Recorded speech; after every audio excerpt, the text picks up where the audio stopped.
Hi, welcome back to Teachable Moments. So last Teachable Moment, we saw Brad Armitage, and he, pretty much debunked the myth that Stanley Park is a tinderbox waiting to just light on fire.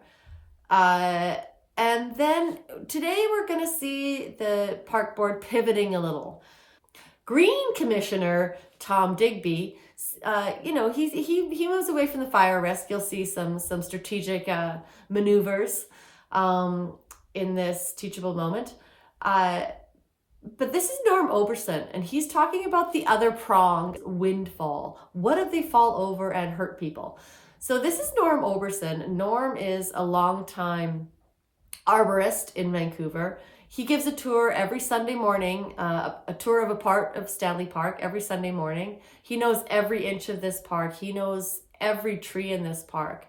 And here's Norm talking about the trees that pose a risk of falling on people, and the trees that don't pose a risk of falling on people. And we'll see how Tom Digby reacts at the end of this as well. So here you go. Here's Norm. Hi, I'm Norm Oberson, certified arborist, BC Government Provincial, WDTAC certified arborist, as well as ISA track qualified arborist. I've been an arborist for 35 years. I involved in personal investigations of injuries, serious injuries, spinal, quadriplegic injuries, involving trees in municipal parks, and I was asked to come down and help the people concerned about the park, particularly the danger trees, the standing danger trees. And that's the issue I'm going to address, is the risk of a standing dead tree. There seems to be an impression that these hemlock trees standing are all dangerous, and it's a myth, it's a fallacy. The hemlock trees infected with the looper moth, the ones defoliated that are standing, they're standing stable, they're structurally stable. Their anchor roots are fine, their trunk butts are fine.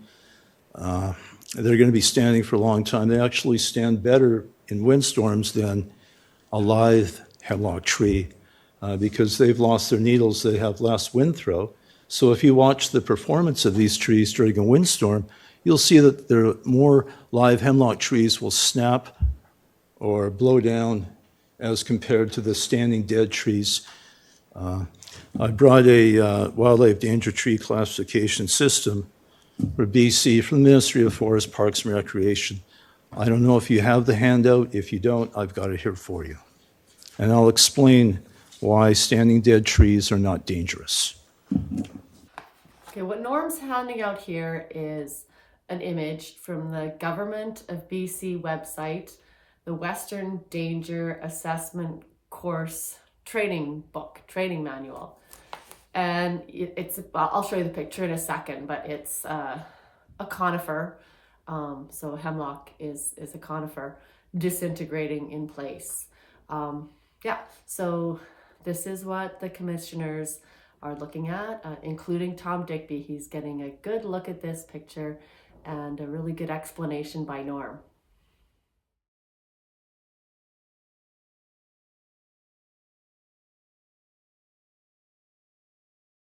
So I'll start with the stages of the hemlock tree.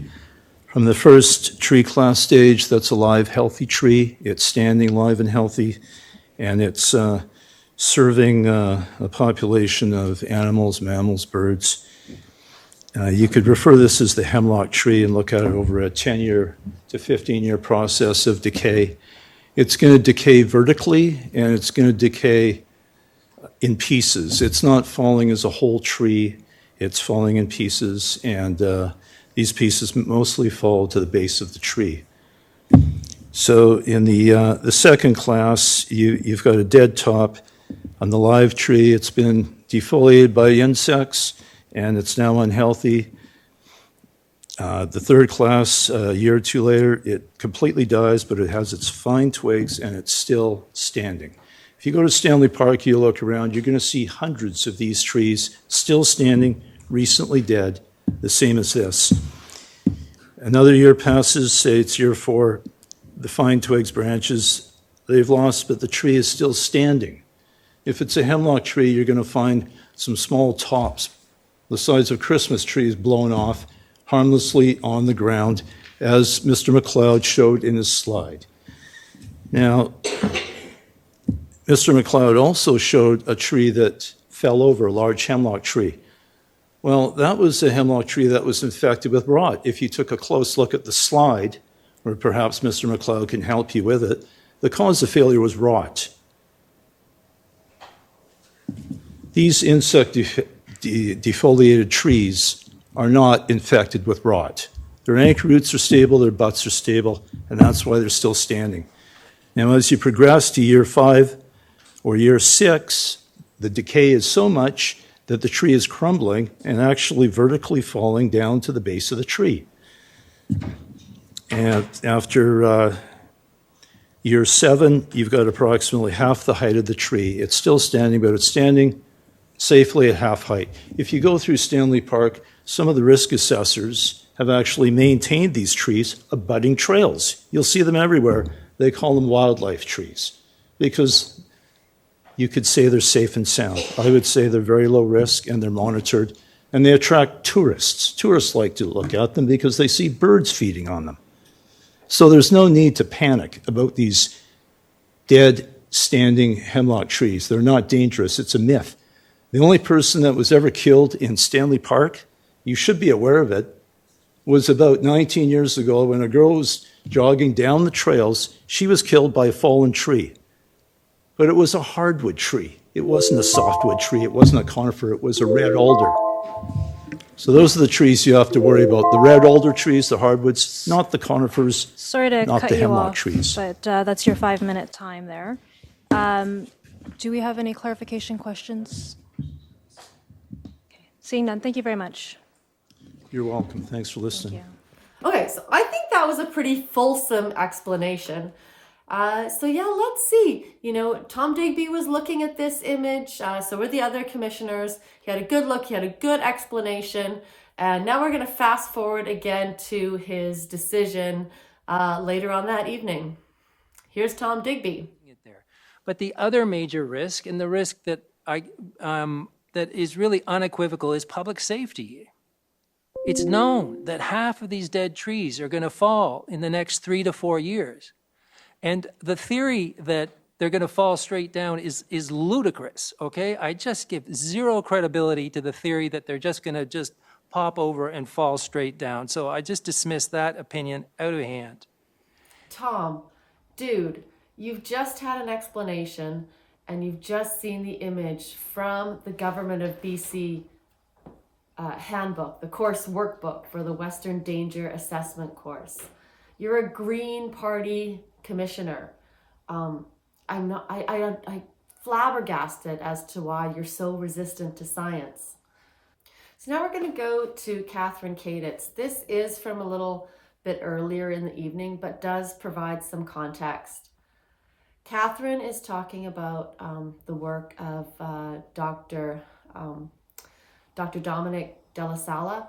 He is the chief scientist at Wild Nature. And Dominic had come to tour the park, and he had given a report, and the report suggested that the work, it stated quite clearly that the work that's currently being done in Stanley Park is doing far more harm than good. So that's what Catherine is talking about. It just provides a little bit of context. So here's Catherine Kaditz.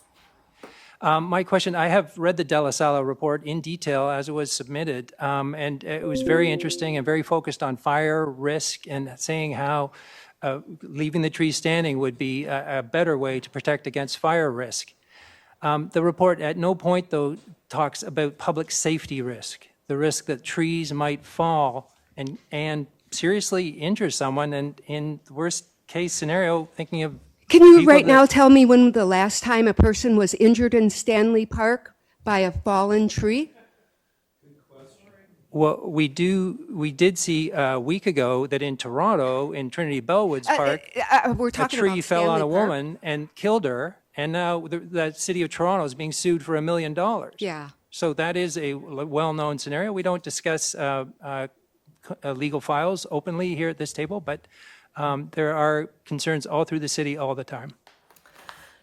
So it seems pretty clear that, Tom Digby is really reaching here for a reason to log the park, which is pretty bizarre for a green councillor. And I think we'll leave this teachable moment with a few words by one of the speakers of the park board, whose name is Dean Darling, which is an awesome name. And I found this pretty compelling, and I think this is a good way to end this teachable moment. So here's Dean Darling, and we'll see you again pretty soon. All right, thanks for tuning in. Here's Dean Darling. Now, I'm a student of history, among other subjects, and my understanding is that there are some people who will create an artificial fear in the absence of danger. Why do they do that? To achieve other objectives.